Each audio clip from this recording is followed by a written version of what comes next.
అమ్మ చెప్పే చందమామ కథ. కథ పేరు సంపూర్ణ జ్ఞానం. వంగరాజ్యానికి సమీపంలోని అరణ్యంలో గురుకులం ఉండేది. అక్కడి గురువు పతంజలి జ్ఞాన సంపన్నుడు.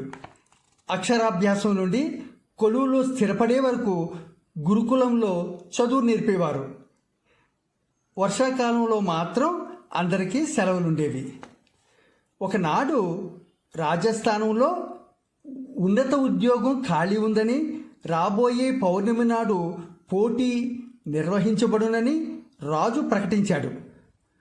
గురుకులంలో విద్యాభ్యాసం చివరి దశకు వచ్చిన నరేంద్రుడు, విక్రముడు ప్రతిభా పరీక్షలో పాల్గొనాలని నిర్ణయించుకున్నారు.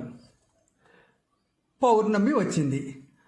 అభ్యర్థులు, అధికారులు, మంత్రులు, సామాన్య జనంతో సభ కిటకిటలాడింది. మంత్రి మాధవుడు లేచి, సభికులారా, రాజుగారి పథకాలు ప్రజలకు చేరుతున్నాయో లేదో నిరంతరం గమనించేందుకు ఉన్నతాధికారి ఒకరు అవసరం. ప్రస్తుతం దాని కొరకే ప్రతిభా పరీక్ష నిర్వహించబోతున్నాము.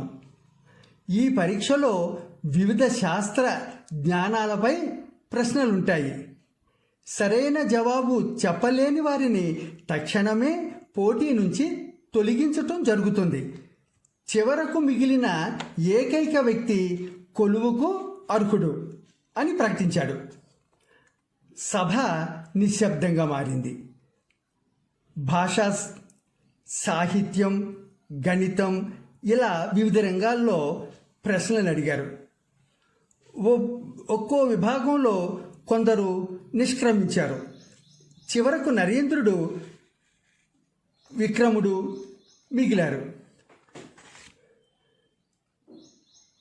మీ ఇద్దరిని ప్రస్తుతం లోకజ్ఞానంలో ప్రశ్నలు అడుగుతాం అని, ప్రస్తుతం మన రాజ్యంలోని ప్రజల స్థితిగతులు ఎలా ఉన్నాయో చెప్పండి, ఇద్దరి వైపు చూస్తూ అడిగాడు మంత్రి.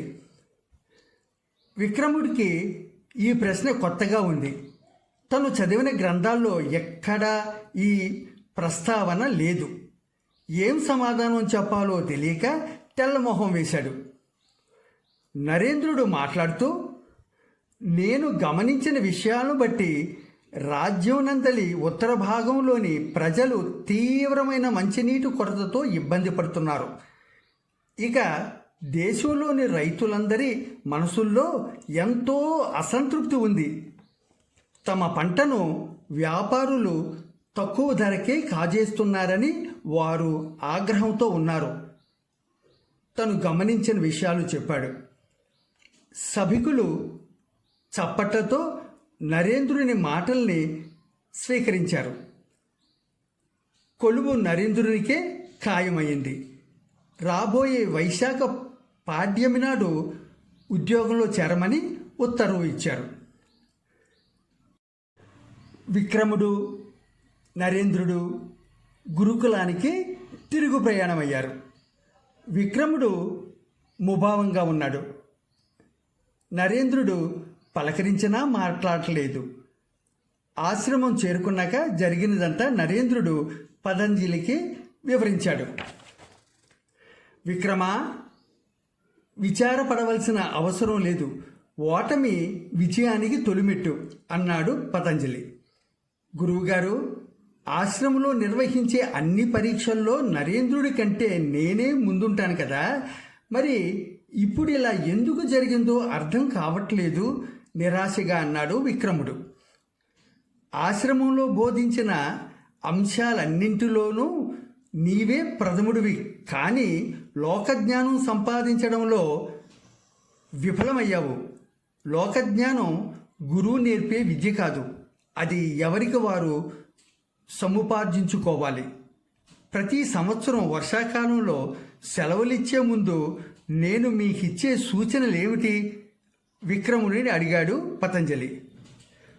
బంధువులు, స్నేహితుల దగ్గరకు వెళ్ళమని, కొత్త ప్రదేశాలు చూసి రమ్మని. మరి సెలవుల్లో నువ్వేం చేసేవాడివి అని గురువు అడిగిన ప్రశ్నకు నూతన ప్రదేశాలు తిరగడం వల్ల సమయం వృధా అని పాఠాలు చదువుకుంటూ ఇంట్లోనే ఉండేవాడిని అని జవాబిచ్చాడు. నువ్వేం చేసేవాడివి నరేంద్రుడిని అడిగాడు పతంజలి. మీరు చెప్పినట్లే పర్యటనలు చేసేవాడిని అని చెప్పాడు. విక్రమ, లోకజ్ఞానం పొందడంలో నీకు నరేంద్రునికి గల తేడా అర్థమై ఉంటుంది. పుస్తక జ్ఞానమే సర్వస్వం కాదు, దానికి లోకజ్ఞానం కలిస్తేనే సంపూర్ణ జ్ఞానం అవుతుంది. దిగులు చెందక సెలవులను వినియోగించుకో పతంజలి వివరించాడు. గురువు మాటలకు సంతృప్తి చెందిన విక్రముడు నరేంద్రుణ్ణి ఆలింగనం చేసుకుని మార్గమధ్యంలో తన ప్రవర్తనకు క్షమాపణ కోరాడు. మరుసటి ఏడాది కల్లా కొలువు సంపాదించాడు కూడా. ఈ కథ విన్నారు కదా. ఈ కథలోని పాత్రలు ఎలా డ్రా చేయాలో నెక్స్ట్ వీడియోలో నేర్చుకుందాం. ఈ వీడియో నచ్చినట్లయితే లైక్ చేయండి, 10 మందికి షేర్ చేయండి, సబ్స్క్రైబ్ చేయటం మాత్రం మర్చిపోకండి. Thank you.